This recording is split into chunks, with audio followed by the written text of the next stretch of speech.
Hey guys, it's Mike Monty, one half of Long Island's #1 pro wrestling broadcast. And we want to reach out to all the fans out there who have supported our show to say thank you. Thank you for making 2021 one of our best years. And one of our best years was because of Anchor. Anchor, the way that you can have your voice heard. You can be just like us. Record your own podcast. Use the Anchor tools to edit your podcast. Use it on a phone. Use it on your computer. It's everything you need to make a podcast in one place. And best of all with Anchor, they're totally free. So be just like Long Island's #1 pro wrestling broadcast, Monte and the Pharaoh. We're looking together for a great 2022. We've got huge guests coming on board. Oh, yeah. You're probably wondering why Jimmy's not here right now. Well, he's prepping for one of the best interviews we're about to have, and we're going to surprise someone with. So hang aboard with us, and don't forget, be like us and use Anchor. The Monte and the Pharaoh Show is brought to you by... Because wine is your second favorite four-letter word.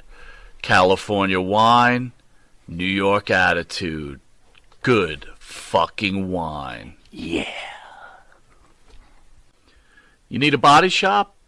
You need engine repair? Auto Excellence. Collision Specialists. 631-261-6420. That's 631-261-6420. Auto Excellence.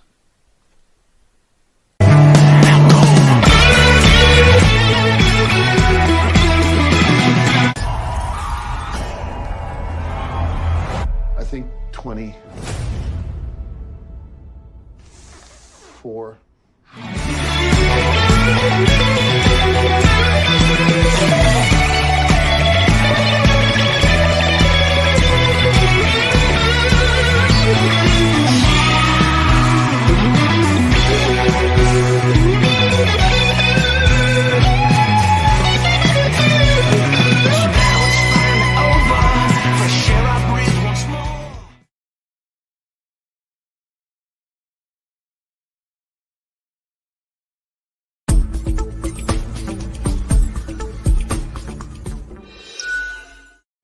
Hey, how are you?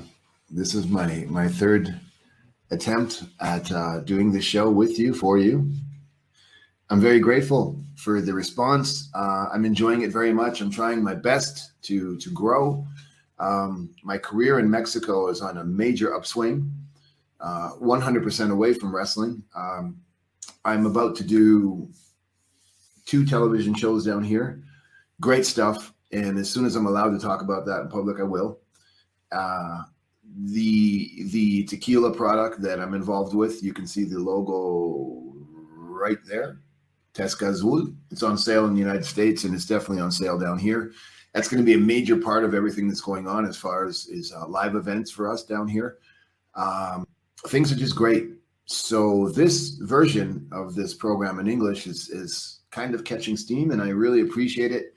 It's a lot of fun for me, and I'm hoping to develop it more and make it something bigger than it is. I'm starting from scratch in English, and I'm just very grateful for all that's going on, and I appreciate your time. So there's a ton of questions, and I believe it's time to just jump right into those things, and let's see what we can do. Let me try to be fancy here and segue into something.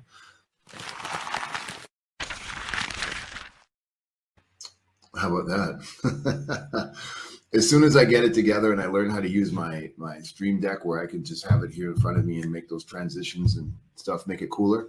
I want to do that because if you're investing your time in watching this, I want to make sure you have something to watch that's different. All right. Question number 1. Claire G., what happened to your daughter's mother? Will you ever get remarried? And do you even believe in marriage?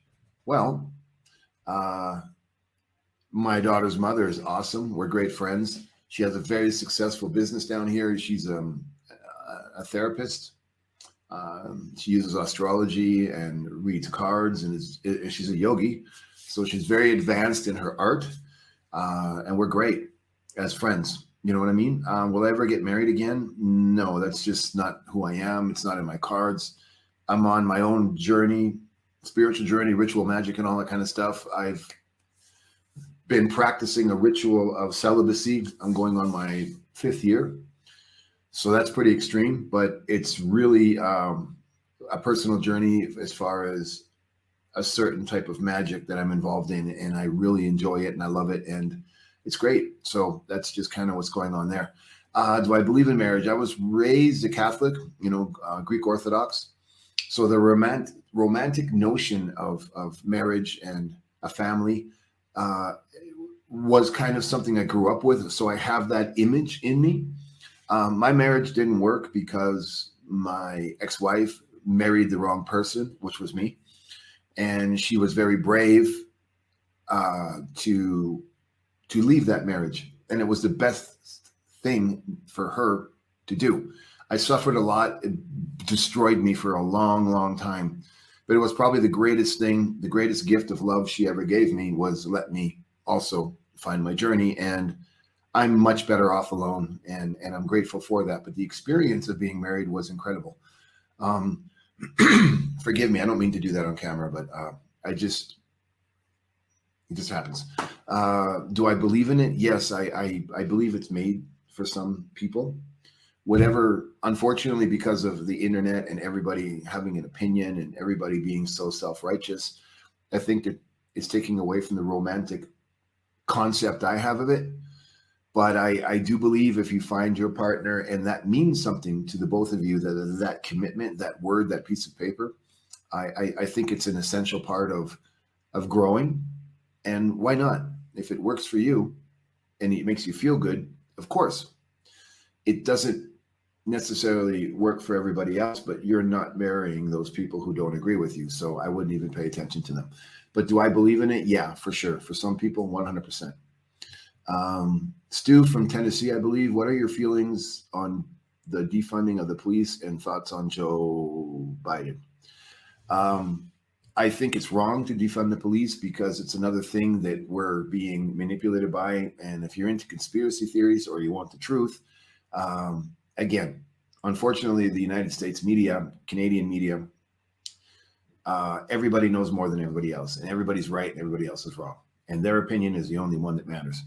That's why this show is called Perception, because I say things to help me justify or understand my perception, and hopefully it'll change yours or help you change yours, or just, it is what it is. I think defunding the police is wrong because the police is an institution that has a symbolism in cultures that at least guides you down a path of law, staying within the perimeters of the law. When you're a child growing up, doctors, firefighters, policemen, those are things that we see the same as we see our parents, meaning those are symbols and images that are supposed to be trusted. Whatever your version is when you get older, that's your personal choice. But I think defunding the police is wrong because whether there is corruption and things like that, police are only human beings. Maybe their training needs to be graded. Maybe there needs to be more in their institution, more mental health education so they understand their stress levels and they see somebody on the street, and instead of just judging and assuming this person is a criminal or doing criminal activity, maybe there's a mental health issue there. I don't think defunding the police is correct. Also because the level of aggression on the street is quite high. So I think it's a double-edged sword. I really believe in law enforcement, which is why I became a law enforcement instructor through Krav Maga, the martial arts that I practice. I just believe that society needs police, whether the majority of the people are in favor of it or not. It is an institution that without it, I believe things would be quite chaotic. And I understand police brutality and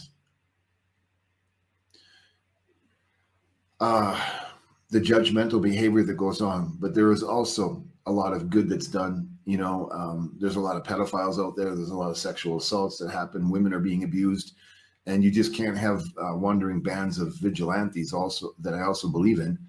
You do need some type of place to go for security.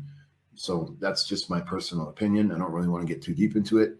When you talk about Joe Biden, I don't have an opinion on him or anybody else. I have an opinion on me. And however I handle the distractions that the world is throwing my way, in my ability to handle myself as a person, I'm more worried about what I'm doing to be positive in my circle. Mr. Biden, good or bad, whatever his hidden agendas are, I don't really know. And I'm not really paying attention to American politics because it's all a distraction anyways, on many levels. That's a league that I don't want to play in. That's a book I don't want to read. It's part of society, and I have to be in touch with that. But he was elected. The people who elected him believe in him, and the people who don't, everybody's going to have an opinion, negative and positive. I prefer to think of him as a human being who chose a path in life that's put him where he is, and karmatically, when it's his time, there will be things that he has to be accountable for, I'm sure. But I'm not really focused on him. I'm more focused on the community and how we're adapting and getting through this together. So I don't really have an opinion on your president, and that's what I think. So yeah. Steve Henderson, do you regret wrestling, and would you do it differently? I don't regret it at all. And no, I wouldn't do it any different because it's made me what I am today. It's opened the doors that it's opened for me, and it's made me be able to find the path that I need to be on to be a person with a great quality of life, and to be an individual who is doing what he wants to do without offending or hurting anybody. So I learned how to make mistakes and understand that those mistakes weren't mistakes, that they were lessons to be learned. I see that now. So I don't think I would like to change anything I did in my career, because wrestling is a very, very difficult life to live. The politics in wrestling are brutal, which is why there are so many people with addictions, broken hearts, broken homes, suicides, things like that. It's not easy. It's a real mind fuck. And the people who are in control of it are kind of evil. And I wouldn't want to be around that again, because not only have I outgrown it, it's very infantile. I don't need it. I don't respect it, but I did learn from it. And the people who are dedicated to only that, they must be miserable. And they paint this picture on Instagram, whatever, like that, like, oh my God, we're superstars. Well, actually, no, you're not.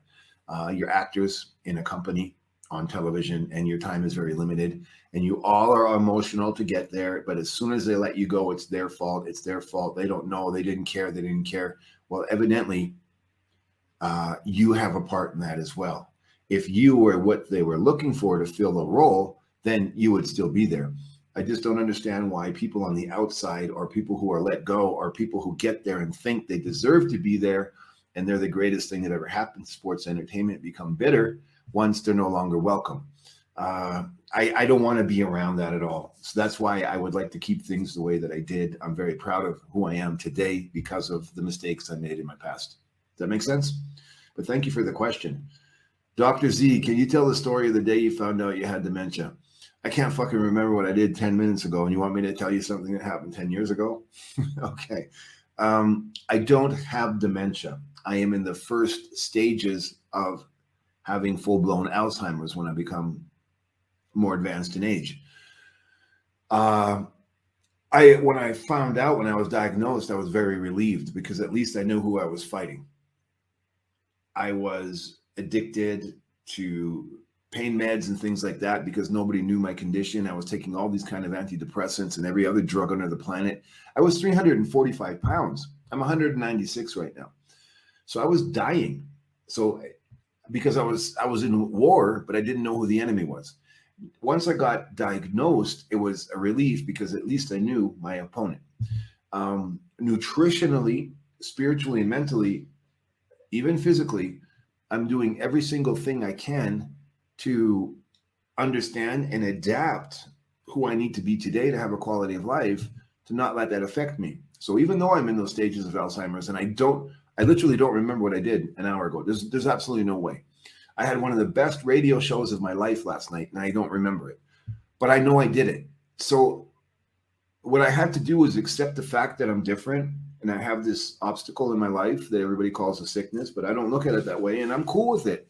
So as long as you accept you have this obstacle and this condition, I think you're going to be okay if you can deal with it. I'm not stressed about it. People look at me different, but I look at it like I have a superpower because I'm doing things that you still can't do, and you don't have the condition I do. I'm trying to turn it into something motivational. I just won't quit, and it doesn't affect me at all. And the greatest thing about it, forgive me,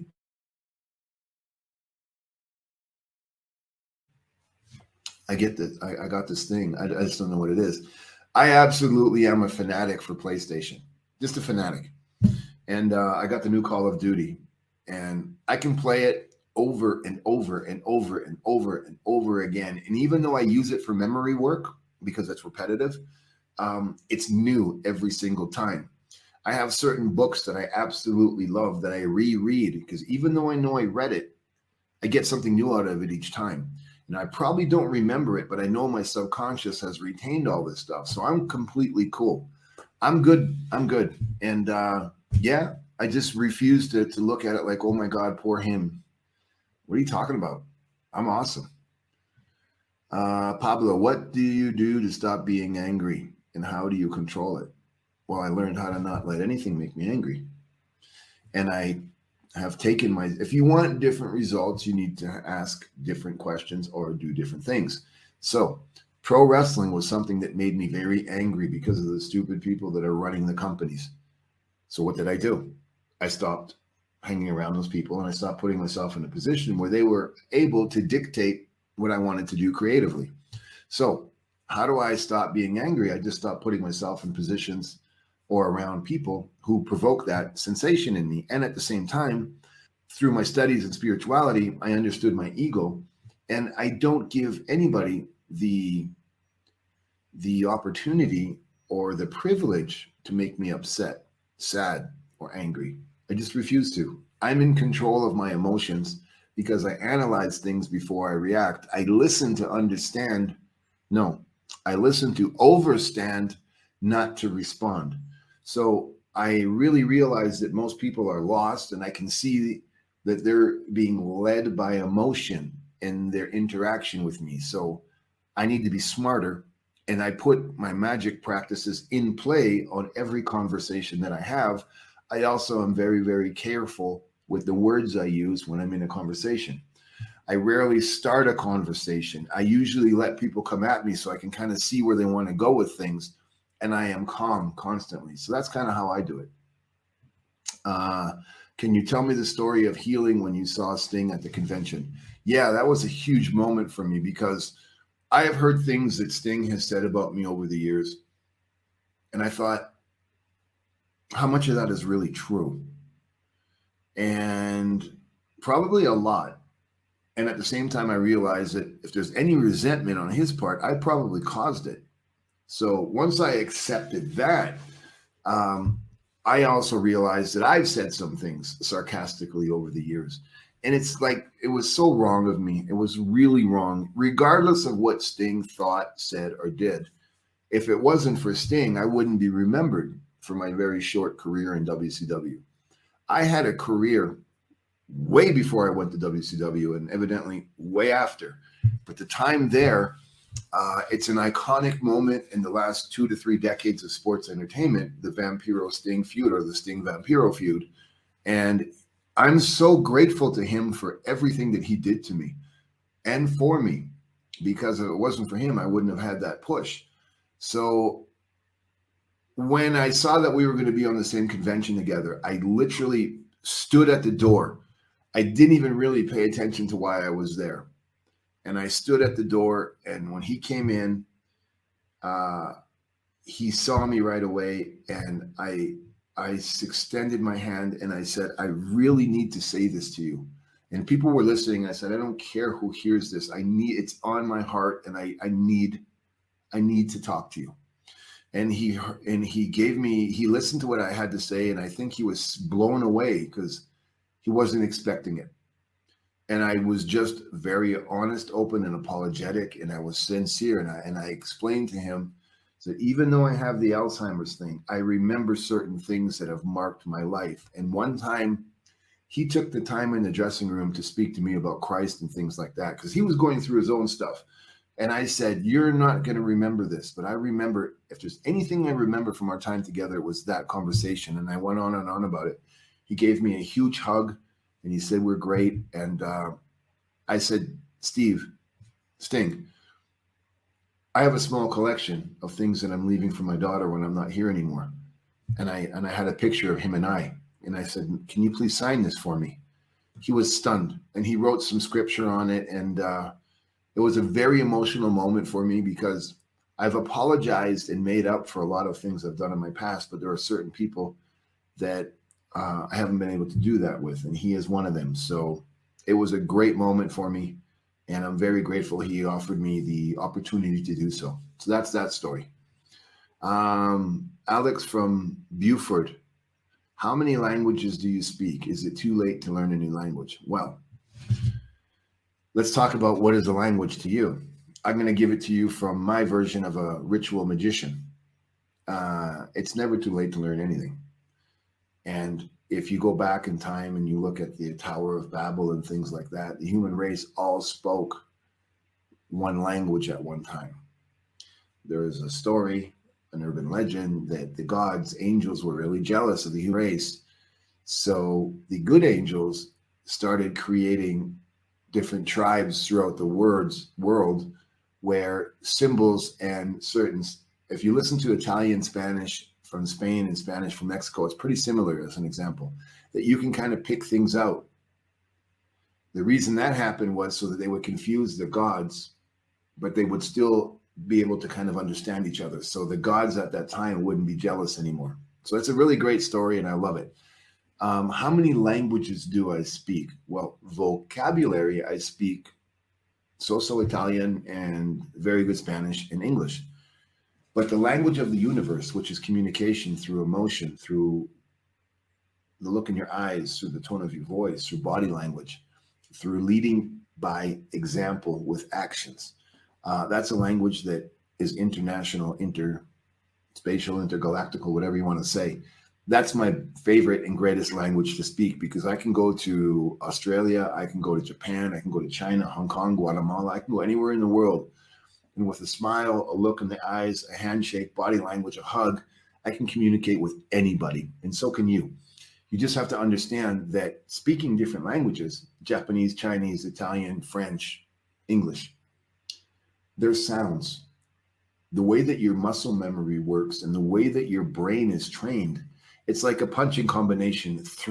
Number three in boxing is 1, 2, and a hook. 3. Number 2 is 1, 2. So that's universal. That language of fighting. 2, bang, bang. 3, 2, bang, bang, bang, bang, bang. When you hear fighters in the corner, their trainers call out those numbers. 3, 3, 4. So it's okay. 1, 2, 3, 1, 2, 3, 1, 2, 3, 4. It's a way that you communicate. So that's done by memory work. That's not intelligence. Don't confuse with memory work or habit for intelligence. Intelligence, the form of communication, that is an art form. So the most important language I speak is that one. Pretty cool, right?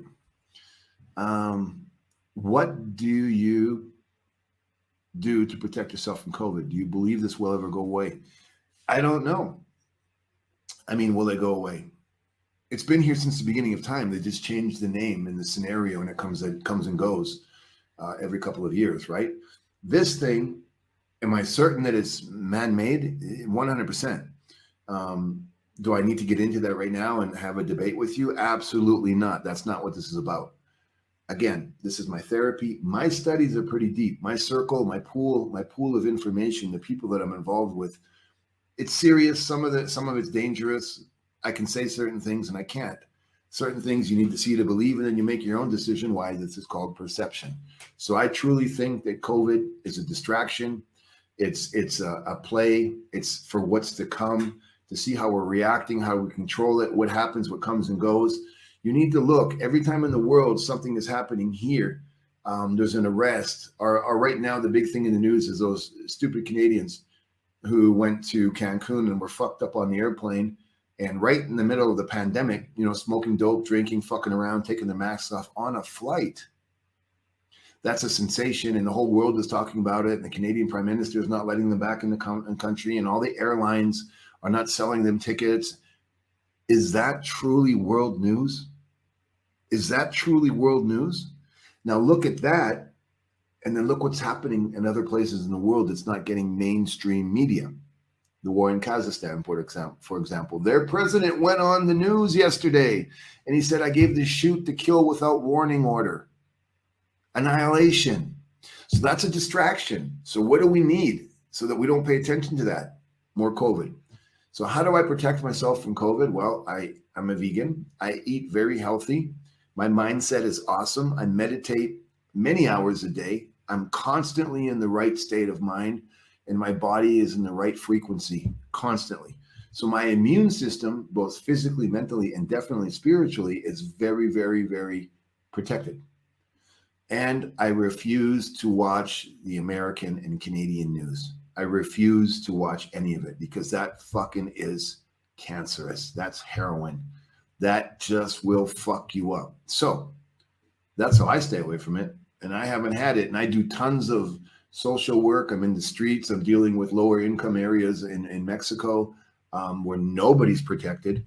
And I haven't been sick at all. So I just do it that way. You have a lot of tattoos. Do each of them have their own meaning? And can you explain a few? Yes, I have many tattoos. Do they have their own meanings? Yeah, they all do. Like these stars on my forehead. I'm a fan of the image or the philosophy of the rebellion of Che Guevara. Che Guevara is an iconic figure here in Mexico and all of Latin America for his role in the Cuban Revolution. Did he do good things and bad things? Of course. Is it ethically correct to go into that right now? Obviously not. Was he a murderer? Yeah, sure. Was he a revolutionary? Definitely. But just that thing of rebellion, it's a little thing, right?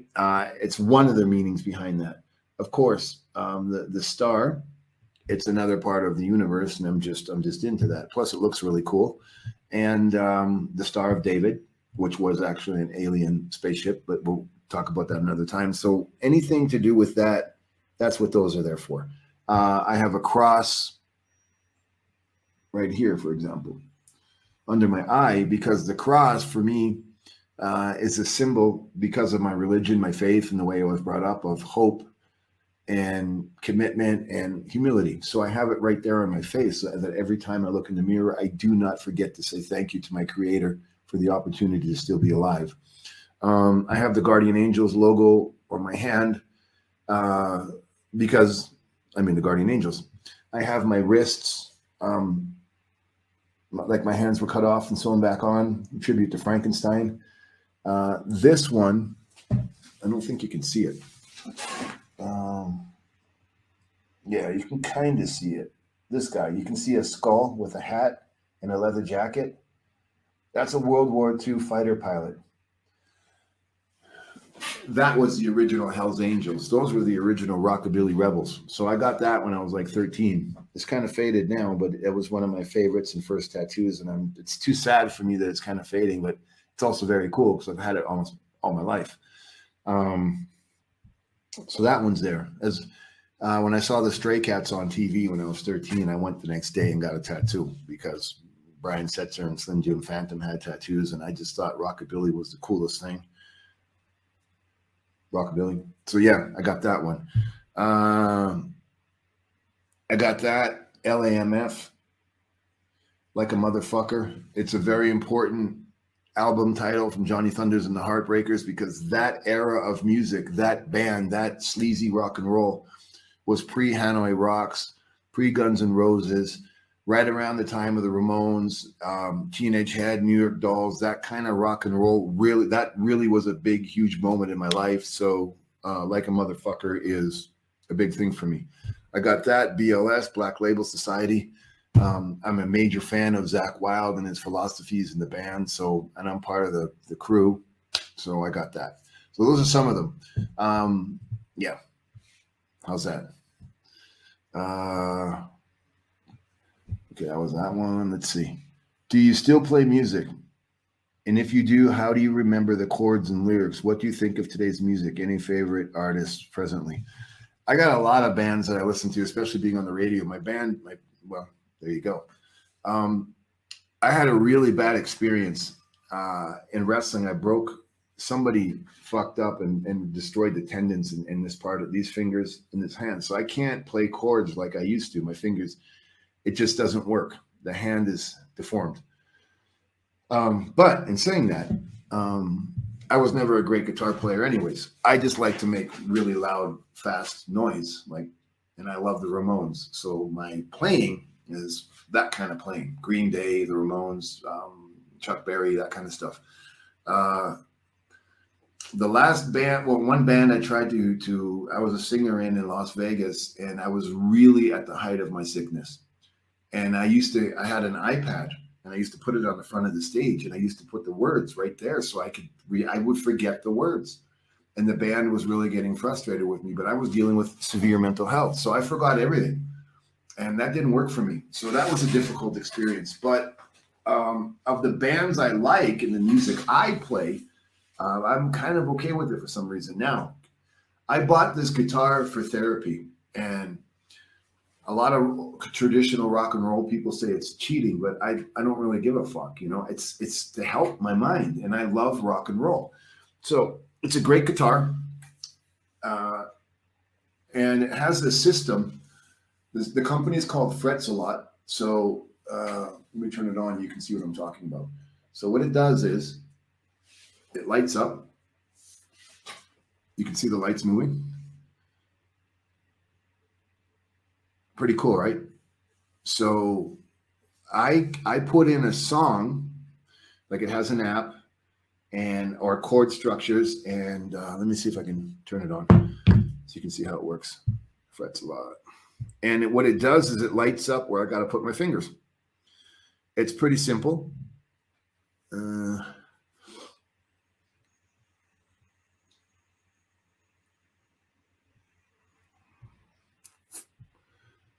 Let me see.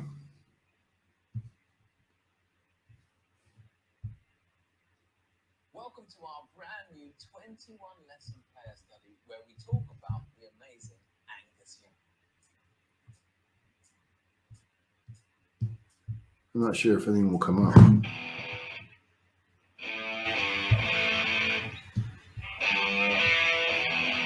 I'm not sure what's going on. He just showed you the bits. No. Well, anyways, what happens is you put your guitar lesson in here. Like that was AC/DC, so I was gonna hopefully it lit up. But if you put it in back and black, it'll show you the chord structure where your fingers need to go, and you learn the solos and you learn everything and all the keys and all that. So that helps me with muscle memory, and I practice with my chord structures and all that kind of stuff. But my playing, because I can't like it's really hard for me to make the chords correctly. But the other thing is I usually have my guitar very low, like the Ramones. So I play when I learned punk rock, I was reading a book on how to cheat Metallica. Like this is an E chord, right?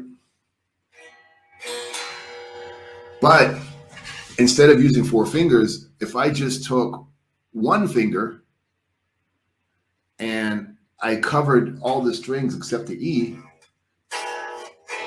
or I made a bar chord with that same 1 finger and I took the other finger and I just covered the other note instead of making a traditional chord, and I took that finger out of there and it kind of looks like that, you can play anything. And I just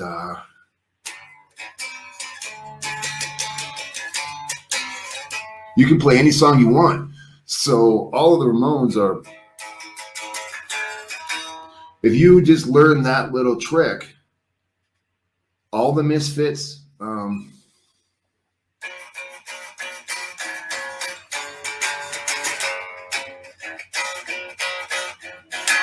it's all that. So the music I like to play I play for fun, and it's really loud, and it's a lot of volume, and it's a lot of downstroking. Like, I don't play like this, you know. I just in one direction, and you just get this wall of sound. So when I'm playing punk rock, that's how it's done. If you look at the pictures of Johnny Ramone, his guitar is so low that it's even the strap is below his belt buckle. So you can't really play those chords if it's so low. You have to find a way. And the way is like that.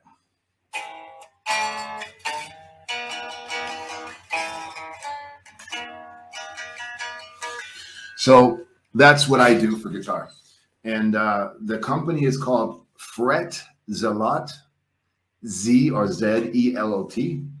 And they install the system on your guitar, and it lights up, and it comes, you know, depending on the scale or the position on the neck, it changes colors. So it's a phenomenal system. I absolutely adore it, and it's really helped me with my mental health. So that's what I do for guitar playing, because I don't remember shit.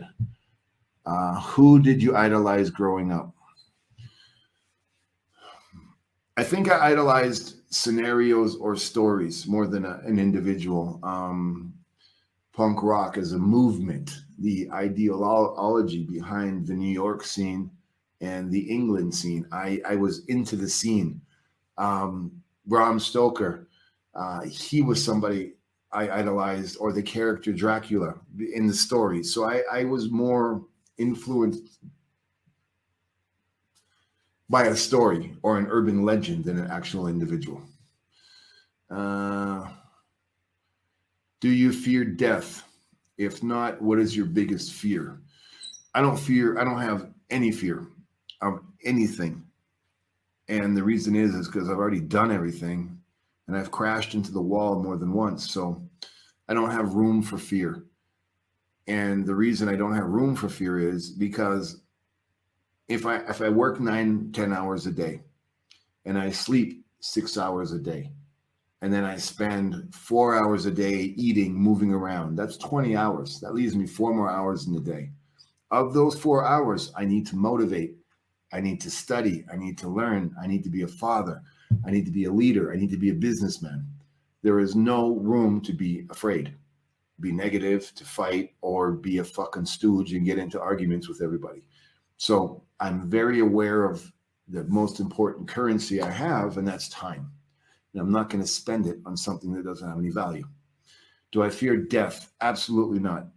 I don't want to die because I love being alive, and I love my daughter, and I'm going to miss things, and I'm sure they'll miss me. But I'm not afraid because I know I'm only here for a reason, and I know where I come from, and I truly believe the awakening and the way I live my life now, I'm preparing to go back to where I came from. So once my time is done in this physical human frame, I will return to the light or to a frequency or vibration. I truly believe we're immortal, and I will be back here again. And I just want to make sure that I'm in sync so much with the people I love the most, so that hopefully our frequencies will find each other once we're gone from here. So that's my opinion on that stuff. So those are some questions. They're great questions. I hope you enjoyed the answers. I loved it. Please keep it coming. I'm very much into the psychology that I'm studying and practicing. I'm very much into being alive and doing what we're doing together, co-creating. I appreciate everybody who watches this, and I hope it does something. I'm not sure how this program will turn out, but I really had fun making it. I'll see you next week. Take care, everybody.